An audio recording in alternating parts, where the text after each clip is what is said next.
சிம்பிளான ஈஸியான ஒரு குருமா எப்படி பண்ணுறதுன்னு தான் பார்க்க போகிறோம். அதுக்கு தேவையான பொருட்கள் வாங்க பார்க்கலாம்.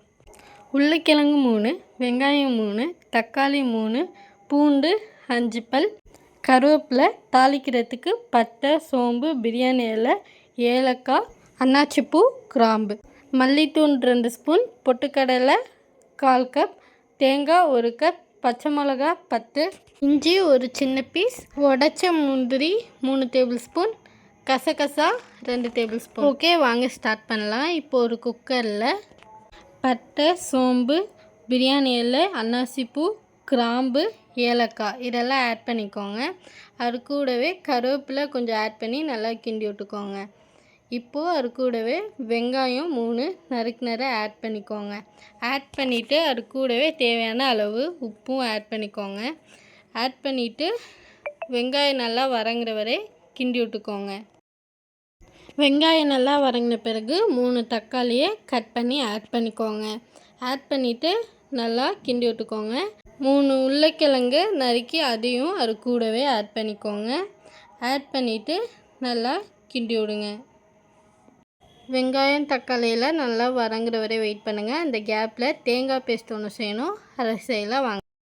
தேங்காய் பேஸ்ட்டு செய்கிறதுக்கு பொட்டுக்கடலை 1/4 கப், தேங்காய் ஒரு ஸ்மால் பீஸ், உடைச்ச முந்திரி 2 டேபிள் ஸ்பூன், கசகசா இதெல்லாம் ஒரு மிக்சியில் ஆட் பண்ணிக்கோங்க.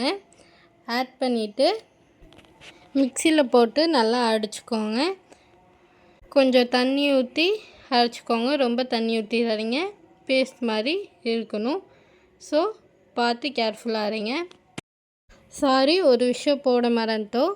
மல்லித்தூள் 2 டேபிள் ஸ்பூன் நம்ம அரைச்சி வச்சுருந்த தேங்காய் பேஸ்ட் கூட ஆட் பண்ணிக்கோங்க.